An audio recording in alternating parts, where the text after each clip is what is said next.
All right, well, last week, Rob, Dr. Anthony Fauci said that it's conceivable a vaccine could be ready as soon as November. And he went on to say that a vaccine would not be approved unless it was both safe and effective. Well, that didn't stop Vice Presidential hopeful Kamala Harris from casting some doubt. Take a listen to this. Let's just say there's a vaccine that is approved and even distributed before the election. Would you get it? Well, I think that's going to be an issue for all of us. I will say that I would not trust Donald Trump.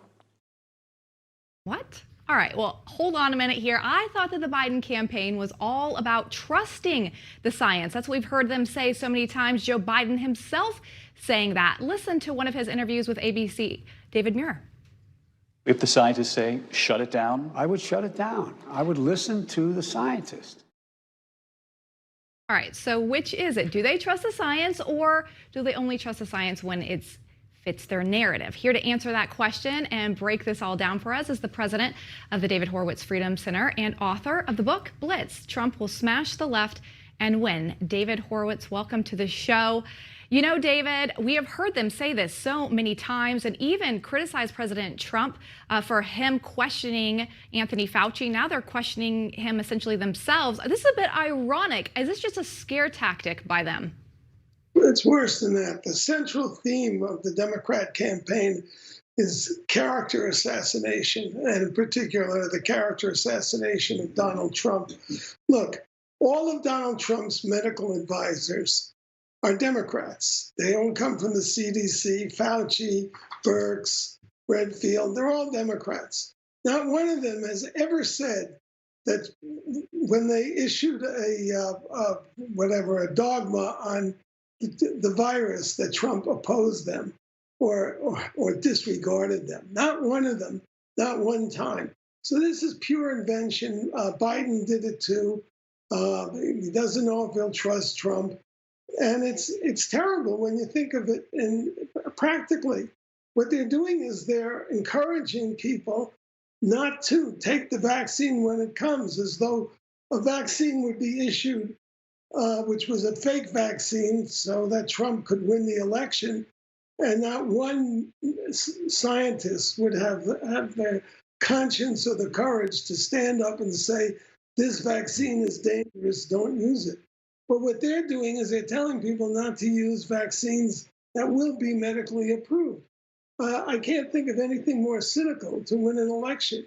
But it's the constant theme of the Democratic approach. Trump is fomenting the violence.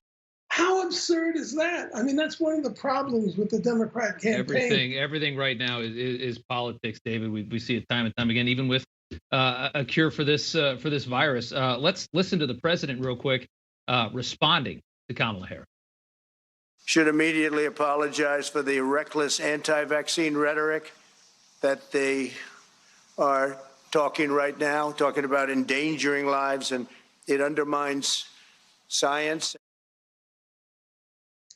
That's a response. What do you make of that?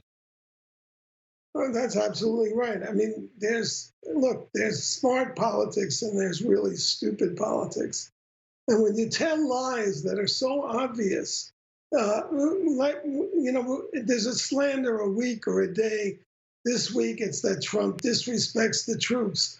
Now, the one thing you can't say about Trump is that he disrespects the troops when all he has done for the Veterans Administration, all he has done for families that have lost members, on the battlefield, all he has done to build up the military. The one thing that's obviously a lie is to say that he disrespects the troops.